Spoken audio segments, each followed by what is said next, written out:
Mística Cidade de Deus. Tomo 1, livro 2, capítulo 11, de Santa Maria de Acre, da virtude da fortaleza em Maria Santíssima. A fortaleza e seus atos. A virtude da fortaleza, terceira, entre as 4 cardeais, serve para moderar as operações da paixão irascível, principalmente consigo mesmo. É verdade que o concupiscível, a que pertence à temperança, é anterior ao irascível.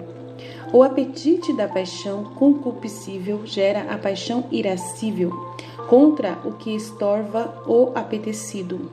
Apesar disso, trata-se primeiro da irascível e de sua virtude, a fortaleza, porque na prática ordinariamente se consegue o apetecido pela intervenção da irascível, que supera aquilo que o impede. Por isso, a fortaleza é a mais nobre e excelente que a temperança, de que falarei no capítulo seguinte. As 2 espécies de fortaleza. O controle da paixão irascível pela virtude da fortaleza reduz-se a 2 espécies de operações: usar da ira conforme a razão, nas circunstâncias que a tornem louvável e honesta, ou deixar de se irar reprimindo a paixão, quando é mais conveniente detê-la para que praticá-la. Ambos comportamentos são louváveis ou censuráveis, segundo o fim visado e as circunstâncias que os acompanham. A primeira destas operações ou espécies recebeu o nome de fortaleza, chamada por alguns doutores belicosidade. A segunda denomina-se paciência, a mais nobre e superior fortaleza que principalmente possuem e possuíram os santos. Invertendo os valores e os nomes, os mundanos costumam chamar a paciência pusilanimidade e a presunção impaciente e temerária fortaleza, por não compreenderem os verdadeiros atos desta virtude. Maria forte e suave. Não teve Maria Santíssima movimentos desordenados na irascível, para reprimir pela fortaleza. Na Inocentíssima Rainha, todas as paixões estavam ordenadas e submetidas à razão, e esta a Deus que a governava em todas as ações e movimentos. Teve, porém, necessidade desta virtude para se opor aos entraves que o demônio, por diversos modos, lhe criava, para não vir a conseguir tudo o que prudentíssima e ordenadamente apetecia para si e para seu Filho Santíssimo. Nesta corajosa resistência e combate, ninguém entre todas as criaturas foi mais forte. Todas reunidas não puderam chegar à fortaleza de Maria, nossa Rainha, pois não sofreram tantas pelejas e contradições do comum inimigo. Quando, porém, se fazia necessário usar desta fortaleza ou belicosidade com as criaturas humanas, era suave e forte, ou, para melhor dizer, era tão forte quão suavíssima no agir. Somente esta Divina Senhora, entre as criaturas, pôde copiar em suas obras aquele atributo do Altíssimo que nas suas une a suavidade com a fortaleza. Ao praticar assim a fortaleza, nossa Rainha não sentiu em seu generoso coração desordenado temor, já que era superior a tudo, tampouco se mostrou impávida e audaz além da medida. Não podia deslizar a estes extremos viciosos, porque, com suma sabedoria, conhecia os temores que devia superar e a audácia que devia evitar. Assim, estava vestida como única mulher forte de fortaleza e formosura. A paciência de Maria Santíssima. A parte da fortaleza que consiste na paciência foi em Maria Santíssima mais admirável. Somente ela participou da excelência da paciência de Cristo, seu Filho Santíssimo, no padecer e sofrer sem culpas, mais que todos os que as cometeram. Toda a vida desta soberana rainha foi uma contínua tolerância de sofrimentos, especialmente na vida e morte de nosso Senhor Redentor Jesus Cristo, onde a paciência excedeu a todo pensamento de criaturas. Só o mesmo Senhor que lhe a outorgou pôde dignamente dá-la a conhecer. Jamais esta candidíssima pomba se indignou, faltando a paciência com criatura alguma, nem lhe pareceu grande algum trabalho e moléstia, das imensas que padeceu, nem se contristou por isso, nem deixou de receber tudo com alegria e ação de graças. Se a paciência, conforme o apóstolo, é o primeiro filho da caridade, e nossa rainha foi a mãe do amor, também foi o da paciência. Pelo amor deve medir-se a paciência, pois quanto mais amarmos e apreciarmos o bem eterno, acima de todo o visível, tanto mais nos determinamos a padecer qualquer pena para alcançá-lo e não perdê-lo. Por esta razão foi Maria Santíssima pacientíssima acima de todas as criaturas, e para nós, mãe desta virtude, recorrendo a ela, acharemos esta torre de Davi com 1000 escudos de paciência, com os quais se armam os fortes da Igreja e da milícia de Cristo nosso Senhor. Nada pode vencer a paciência de Maria. Não teve jamais nossa pacientíssima rainha atitudes feminis de fraqueza, nem tampouco de ira exterior, porque tudo previa com divina luz e sabedoria. Esta não lhe evitava a dor, antes a aumentava, pois ninguém pôde conhecer o peso das culpas e ofensas infinitas contra Deus, como as conheceu esta senhora. Mas nem por isso se alterou seu invencível coração, seu semblante e seu íntimo jamais mudaram, quer pelas maldades de Judas, quer pelas contumélias e desacatos dos fariseus. Mesmo que na morte de seu Filho Santíssimo todas as criaturas e elementos insensíveis pareceram querer perder a paciência contra os mortais, não podendo suportar a injúria e ofensa de seu Criador, somente Maria mostrou-se inalterável. Estaria disposta para receber Judas, os fariseus e os sacerdotes, se depois de haverem crucificado a Cristo nosso Senhor, recorressem a ela como a mãe de piedade e misericórdia. Porque Maria nunca se irou? Bem pudera a mansíssima imperatriz do céu indignar-se e irar-se contra os que seu Filho Santíssimo deram tão afrontosa morte, sem deixar esta ira passar dos limites da razão ou virtude, pois o mesmo Senhor castigou justamente este pecado. Estando eu com este pensamento, foi-me respondido que o Altíssimo dispôs que esta grande senhora não tivesse esses movimentos e operações, ainda que razoavelmente os poderia ter. Não queria torná-la mesmo indiferente, acusadora dos pecadores, por tê-la escolhido como advogada e medianeira deles. Seria mãe de misericórdia, por ela viriam aos homens todos os que o Senhor queria prodigalizar aos filhos de Adão. Deste modo, haveria quem dignamente abrandasse a ira do justo juiz, intercedendo pelos culpados. Somente em relação ao demônio, esta senhora executou a ira, o necessário para a paciência, a tolerância e para vencer os impedimentos que este inimigo, a antiga serpente, lhe opunha à prática do bem. A magnanimidade. Também se inclui a magnanimidade e a magnificência da virtude da fortaleza, porque delas participam em alguma coisa e dão firmeza à vontade em matérias com elas relacionadas. A magnanimidade induz a fazer grandes coisas aqueles que estimam a elevada honra da virtude. Daqui dizer-se que ela tem por matéria os grandes honores e comunica aos magnânimos excelentes predicados, como aborrecer as lisonjas e simuladas hipocrisias, porque amá-las é próprio de ânimos mesquinhos e vis. Não ser ambicioso, nem interesseiro, nem amigo do mais útil, mas sim do mais honesto e elevado. Não falar de si com jactância, ser parcimonioso em coisas pequenas, para se reservar às maiores. Ser mais inclinado a dar do que receber.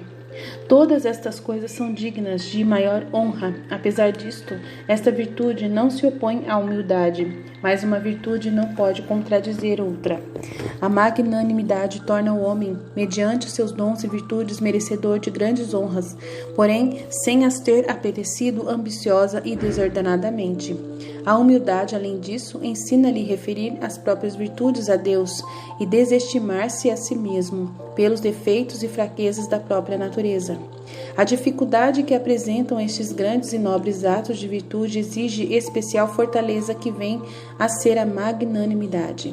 Seu equilíbrio consiste em controlar as energias nas grandes ações, a fim de que nem as deixemos por pusilanimidade, nem as empreendamos com presunção ou desordenada ambição e apetite de vanglória, pois todos estes vícios os magnânimos os desprezam.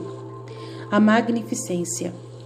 A magnificência também visa realizar grandes coisas. Nesse sentido, lato pode ser considerada virtude comum, que em todas as matérias virtuosas faz grandes coisas. Contudo, Como há especial razão ou dificuldade em fazer grandes despesas, ainda que seja conforme a razão, por isso chama-se magnificência especialmente a virtude que determinadamente inclina a grandes gastos. Devem, contudo, regular-se pela prudência para que o ânimo nem seja escasso quando a razão pede muito, nem tampouco seja pródigo quando não convém e saiba cortar o inconveniente. Esta virtude parece ser a mesma que a liberalidade, se bem que os filósofos façam distinção entre elas. O magnífico visa coisas grandes, sem outras considerações, enquanto que o liberal atende ao amor e moderado uso do dinheiro. Assim, alguém poderá ser liberal sem chegar a ser magnífico, se abster de distribuir o que tem maior valor e quantidade. A magnanimidade em Maria Santíssima. Estas duas virtudes, magnanimidade e magnificência, possuía-as a Rainha do Céu com algumas propriedades, que os demais não puderam ter. Somente Maria Puríssima não encontrou dificuldade nem resistência para realizar todas as coisas grandes. Só ela transformou todas mesmo pequenas em grandes. Só ela entendeu perfeitamente a natureza e propriedade dessas virtudes, como de todas as mais. Assim, lhes pôde conferir a suprema perfeição sem restringi-las pelas inclinações contrárias ou pela ignorância no modo de praticá-las. O atender a outras virtudes também não a embaraçava, como costuma suceder ainda aos mais santos e prudentes, que, não conseguindo tudo abranger, fazem só o que lhes parece melhor. Em todas as obras virtuosas, foi esta senhora tão magnânima que sempre fez o mais elevado e digno de honor e glória, merecendo recebê-la de todas as criaturas. Foi a mais magnânima em a desprezar e pospor, para referi-la só a Deus, praticou dentro da humildade o mais perfeito e magnânimo desta virtude. Como os atos heróicos da humildade divinamente competem com o magnânimo das virtudes, subsistiam em Maria todas reunidas como ricas joias, porfiando em formosa variedade para adornar a filha do rei, cuja glória residia toda em seu interior, como disse Davi, seu pai. A magnificência em Maria Santíssima. Na magnificência também se mostrou grande nossa rainha, pois, embora fosse pobre, principalmente de espírito, sem amor a coisa alguma terrena, contudo, de quanto o Senhor lhe deu, distribuiu magnificamente. Assim fez quando os reis magos ofereceram preciosos dons ao menino Jesus e depois, durante o tempo que viveu na igreja, após a ascensão do Senhor ao céu. A sua maior magnificência consistiu em que, sendo senhora de toda a criação, tudo destinou para magnificamente quanto era o seu desejo ser gasto em benefício dos necessitados e para a honra e culto de Deus. A muitos ensinou esta doutrina e virtude. Foi mestra de perfeição em obras que os mortais, em consequência de vis costumes e más inclinações, realizam tão mal e sem a prudência devida. Geralmente desejam os mortais, segundo sua inclinação, a honra e glória da virtude, para serem tidos como por grandes e singulares. Esta inclinação e afeto coloca-os fora da verdadeira ordem, porque não dirigem esta glória ao Senhor de tudo. Daí não acertarem os meios e, quando encontram ocasião de fazer algum ato de magnanimidade ou magnificência, fraquejam e não realizam, por serem de ânimos apoucados e vis. Querendo, por outro lado, parecer grandes, excelentes e dignos de veneração, usam de outros meios errados e verdadeiramente viciosos, fazendo-se iracundos, infatuados, impacientes, carrancudos, altivos e jactanciosos. Como todos estes vícios não são magnanimamente, mas revelam mesquinhez e baixeza de coração, não conseguem entre os sábios glória nem honra, e sim vitupério e desprezo, mas se encontra a honra dela fugindo, do que a procurando, mais com obras do que com desejos. Doutrina da Rainha do Céu. Vícios contrários à fortaleza. Minha filha, se atentamente, como eu te mando, procurares entender a necessidade e predicados da virtude da fortaleza, ela te entregará a rédea da paixão irascível, uma das que mais rapidamente se alteram e perturbam a razão. Será também um instrumento para realizares o mais alto e perfeito das virtudes como o desejas. Será força com que resistirás e vencerás os obstáculos que teus inimigos suscitam para te amedrontar no mais difícil da perfeição. Adverte, porém, caríssima, que a potência irascível serve à concupiscível. Acende-se para resistir ao que estorva a concupiscência de conseguir o que apetece. Daqui procede que, se a concupiscência se desorienta, amando o que é vicioso ou bem apenas aparente, logo a irascível se desordena após ela, e em lugar da fortaleza virtuosa nascem muitos vícios execráveis e feios. Daqui entenderás porque do desordenado apetite da própria excelência e vanglória, gerados pela soberba e vaidade, nascem tantos vícios da paixão irascível, discórdias, contendas, rixas, jactância, gritos, impaciência, pertinácia e ainda outros vícios da mesma paixão concupiscível. Hipocrisia, mentira, cobiça de vaidade, curiosidade e desejar a criatura parecer mais do que é, e não o que verdadeiramente lhe pertence por seus pecados e baixeza. A paciência. De todos estes vícios tão feios ficarás livre se energicamente mortificares e dominares os movimentos desordenados da concupiscível, mediante a temperança, da qual adiante falarás. Quando, todavia, apeteceres e amares o justo e conveniente, e para consegui-lo te valeres da fortaleza e da irascível bem ordenada, seja de maneira a não te excederes.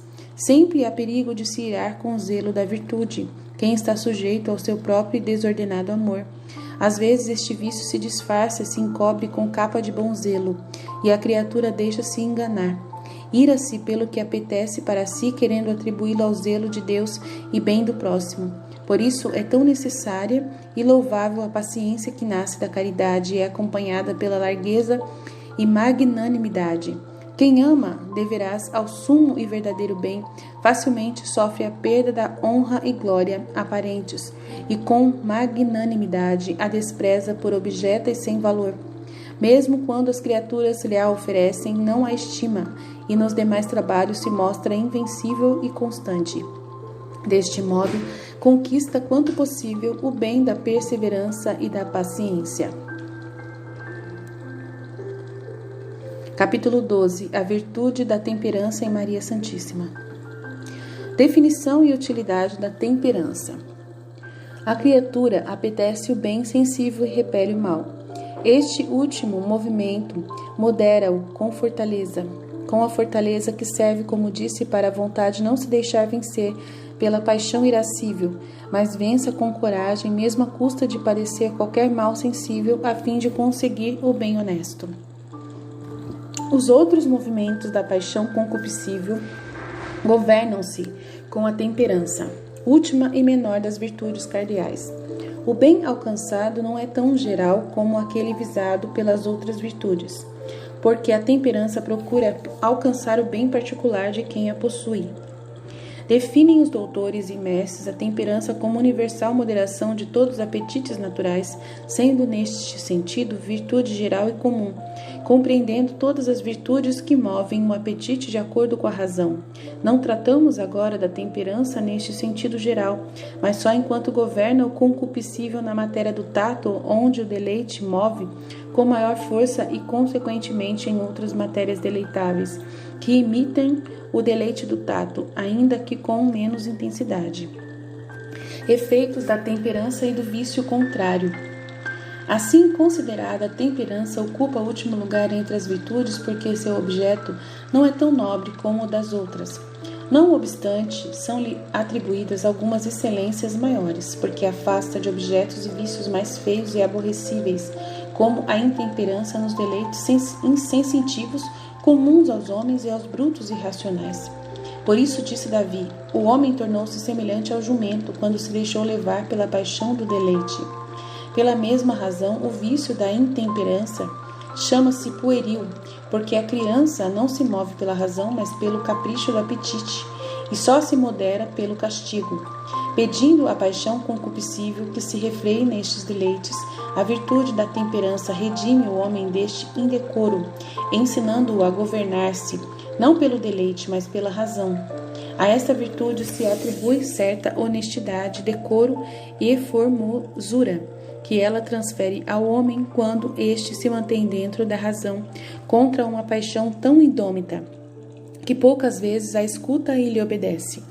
Se, pelo contrário, o homem se sujeita ao deleite animal, segue-lhe grande desonra pela semelhança bestial e pueril que adquire.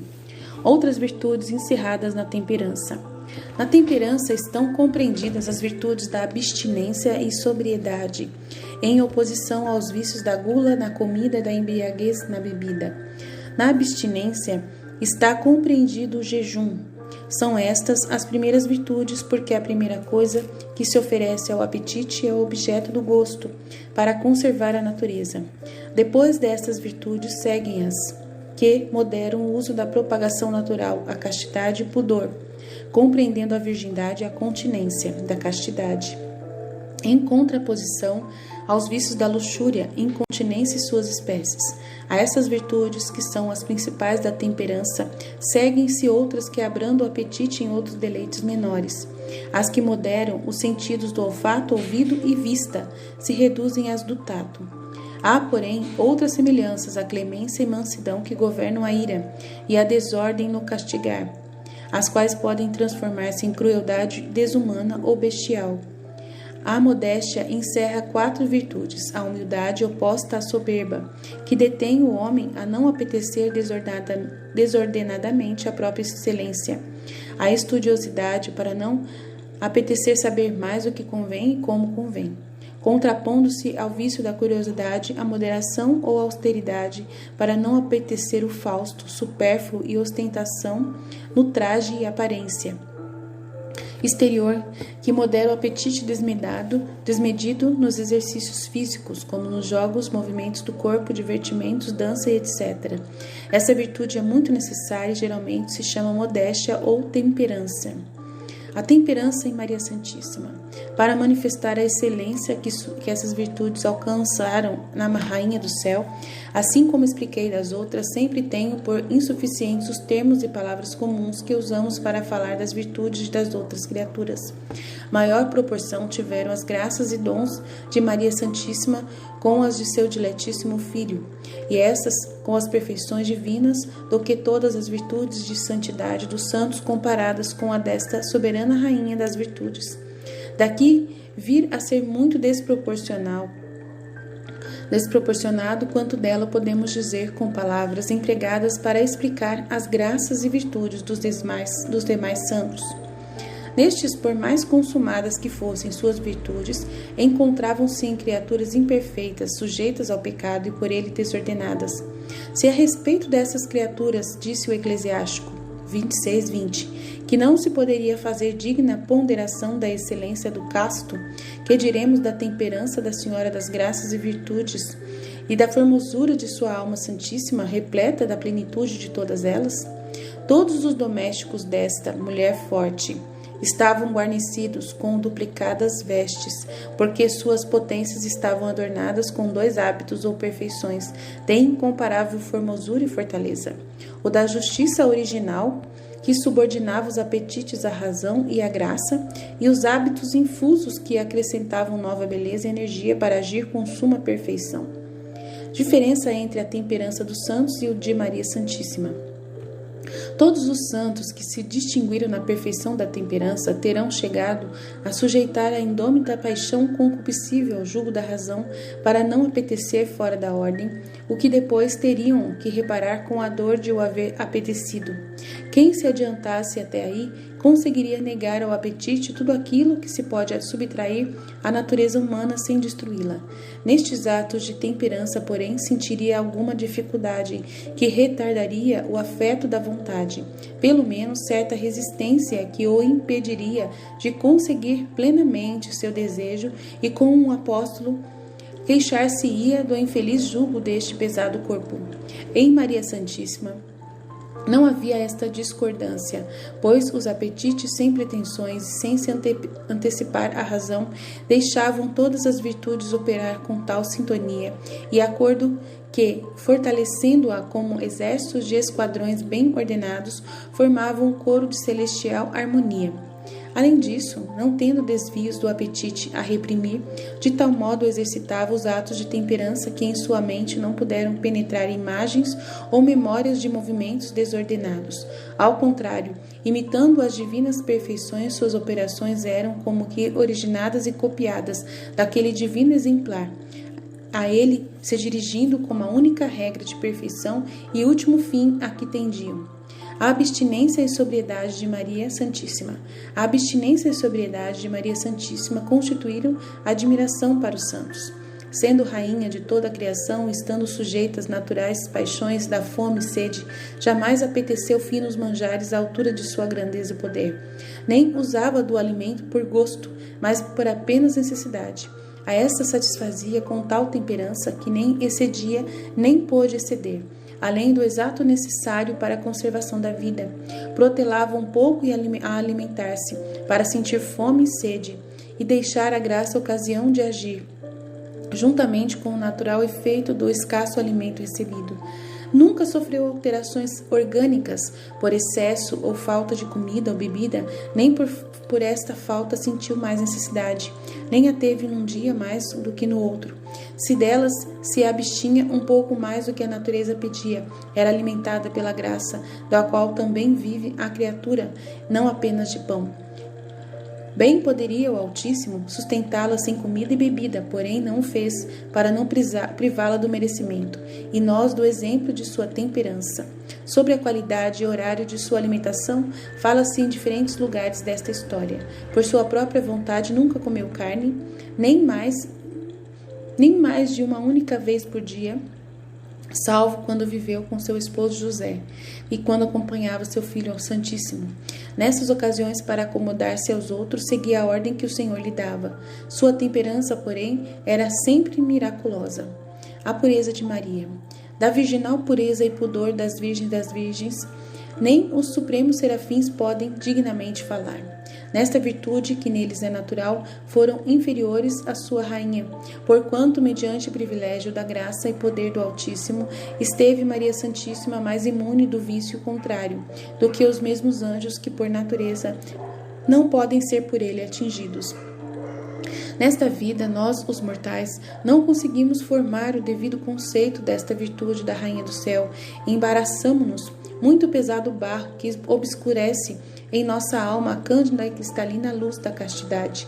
Possuiu na nossa grande rainha em tal grau que a pôde nobremente preferir a dignidade de Mãe de Deus, se não for aquela virtude a que mais a dispunha para essa inefável grandeza. Medindo, porém, a pureza virginal de Maria com o apreço que ela lhe voltou, conhecer-se-á um pouco qual foi esta virtude em seu virginal corpo e alma. Desejou-a desde sua imaculada conceição, dela fez voto em sua natividade e guardou-a de tal modo que jamais praticou ação, movimento ou gesto que a ofendesse, nem sequer tocasse em seu pudor. A não ser por vontade de Deus, jamais falou com homem algum, não lhes fitava o rosto, nem ao das mulheres, não pelo perigo, mas pelo mérito, para nosso exemplo e pela superabundância de sua divina prudência, sabedoria e amor. A clemência e mansidão de Nossa Senhora. De sua clemência e mansidão disse Salomão que a lei da clemência estava em sua língua, pois nunca se moveu a não ser para distribuir a graça que em seus lábios se derramava. A mansidão governa a ira e a clemência modera o castigo. Não teve nossa mansíssima rainha ira para moderar, nem usava desta potência, como disse no capítulo passado, senão para os atos de fortaleza contra o pecado, o demônio, etc. Contra as criaturas racionais, porém, não se irou com o fim de castigá-las, nem por sucesso algum perdeu a mansidão perfeitíssima, mantendo imutável e inimitável igualdade interior e exterior. Jamais se lhe viu mudança no semblante, na voz, nem movimentos que demonstrassem alguma comoção interior de ira. O Senhor usou desta mansidão e clemência como instrumento da sua, e por ela difundiu todos os benefícios e efeitos das suas antigas misericórdias. Para este fim, era necessário que a clemência de Maria, Senhora nossa, fosse proporcionado instrumento do que o Senhor tem pelas criaturas, considerando atenta e profundamente a ação da divina clemência para com os pecadores e sabendo-se que se dispunha e executava através de Maria Santíssima, idôneo instrumento para ela. Conhecer-se-á de algum modo a clemência desta senhora. Quando repreendia, era mais rogando, admoestando e ensinando do que punindo. Assim o pediu ela ao Senhor, e sua providência o dispôs para que nesta excelsa rainha a lei da clemência estivesse como em seu manancial e reservatório, do qual sua majestade se servisse e os mortais aprendessem desta virtude como as demais. A humildade de Maria. Para dignamente falar alguma coisa do modo como possuiu Maria as outras virtudes encerradas na modéstia, especialmente a humildade, austeridade e pobreza, seriam necessários muitos livros e linguagem angélica. Do que posso conseguir dizer, esta está cheia, esta história, porque em todas as ações da Rainha do Céu resplandeceu acima de qualquer virtude sua incomparável humildade. Temo ofender a grandeza desta singular virtude, querendo encerrar em breves termos o pélago que abarcou o incompreensível e incomensurável, tudo quanto conseguiram compreender e praticar os santos e anjos a respeito desta humilde virtude da humildade. Não chegou ao mínimo no de nossa Rainha, a quem dos santos e anjos o mesmo Deus chamou mãe, e quem fora de Maria e do eterno Pai pôde chamar filho ao verbo humanado? Vamos ler de novo. A quem dos santos e anjos o mesmo Deus chamou mãe? E quem fora de Maria e do eterno Pai pôde chamar filho ao verbo humanado? Pois se quem chegou por essa dignidade a ser semelhante ao Pai, de poder chamar de filho, tendo as graças e dons convenientes para isso, colocou-se na própria estima, no último lugar das criaturas, a todas considerando superiores, que perfume, que fragrância desprendia para Deus este humilde nardo, que guardava em si o supremo Rei dos Reis? A humildade nos anjos e nos homens. Que as colunas do céu, os anjos, se comovam e estremeçam. Em presença da inacessível luz da majestade infinita, não é maravilha, pois presenciaram a ruína de seus semelhantes, enquanto foram preservados mediante os mesmos benefícios e razões dos que tiveram. Que os mais fortes e invencíveis santos se humilhassem, abraçando desprezo e abatimento, reconhecendo-se indignos do menor favor da graça, e até do obséquio e socorro das coisas naturais. Tudo era justíssimo e coerente pelo fato de todos havermos pecado e necessitarmos de ser justificados por Deus. Ninguém foi tão grande e santo que não pudesse ser maior, nem tão perfeito que não lhe faltasse alguma virtude, nem tão inocente que o olhar de Deus nele não encontrasse alguma coisa que repreender. Mesmo que alguém fosse em tudo perfeitamente consumado, todos permanecem na esfera da graça e favor comuns, sem ninguém chegar a ser em tudo superior a todos. A humildade incomparável de Maria. Nisto, porém, foi sem semelhante a humildade de Maria Santíssima, sendo autora da graça, princípio de todo bem para as criaturas, a suprema entre todas elas, prodígio das perfeições de Deus, centro de seu amor, obra de sua onipotência, aquela que o chamou filho e a quem ele chamou mãe, humilhou-se ao mais baixo lugar de toda a criação, gozando da maior excelência que Deus pôde colocar em pura criatura, e não tendo outra superior a ela para atingir, humilhou-se, julgando-se indigna de receber a menor estimação, excelência e honra da mais ínfima criatura racional. Não somente se considerava indigna da dignidade de Mãe de Deus e das graças que isto encerrava, mas ainda do ar que respirava, da terra que a sustentava, do alimento que recebia e de qualquer obséquio e serviço das criaturas, tudo agradecendo como se nada merecesse. Para dizer muito, em poucas palavras, não desejar a criatura racional a excelência que absolutamente não lhe compete, ou que por alguma razão desmerece, não é tão generosa a humildade, ainda que a infinita clemência do Altíssimo a aceite e se dê por obrigação por obrigado a quem assim se humilha. O mais admirável, porém, é que se humilhe mais que todas as criaturas juntas, aquela que, merecendo toda a majestade e excelência, não a desejou nem procurou, e sendo digna mãe de Deus, aniquilou-se em sua própria estima, merecendo com esta humildade ser, com justiça, elevada ao domínio e senhorio da criação universal. A modéstia de Maria. A esta incomparável humildade correspondiam em Maria Santíssima as outras virtudes compreendidas na modéstia. O apetite de saber mais do que convém ordinariamente nasce de pouca humildade ou caridade, sendo vício sem proveito, vem a ser muito prejudicial, como sucedeu a Dina, em Gênesis 24:1. Que, procurando ver com inútil curiosidade o que não precisava, foi vista com tanto dano para sua honra. Da mesma raiz da presunçosa soberba, costuma originar-se a supérflua ostentação e fausto no trajar, as desordenadas ações, gestos e movimentos corporais que servem à vaidade e sensualidade e dão prova da leviandade do coração. Segundo o que diz Eclesiástico 19:27, o traje do corpo, o riso da boca e os movimentos do homem revelam o seu interior. O traje do corpo, o riso da boca e os movimentos do homem revelam o seu interior. Todas as virtudes contrárias a estes vícios estavam em Maria Puríssima intactas, sem contradição ou movimento que as pudesse perturbar ou manchar. Pelo contrário, como filhas e companheiras de sua profundíssima humildade, caridade e pureza, comunicavam a esta soberana senhora certos vislumbres, mais de criatura divina do que humana. A pobreza, a austeridade e modéstia de Maria. Era estudiosíssima, sem curiosidade, estando repleta de mais sabedoria do que os próprios querubins, deixava-se instruir por todos como se fosse ignorante. Quando usava da divina ciência para perscrutar a divina vontade, era tão prudente e movida por fins tão altos e oportunas circunstâncias que seus desejos sempre feriam o coração de Deus e o atraía a satisfazer-lhe sua ordenada vontade. Na pobreza e austeridade foi admirável. Sendo senhora de toda a criação e podendo de tudo dispor, tudo abandonou para imitar seu Filho Santíssimo. Assim como o Pai pôs todas as coisas nas mãos do Verbo manado, também confiou as mãos da sua mãe. Ela, porém, fez o mesmo e deixou-as todas, efetivamente, afetivamente e efetivamente, para a glória de seu Filho e Senhor.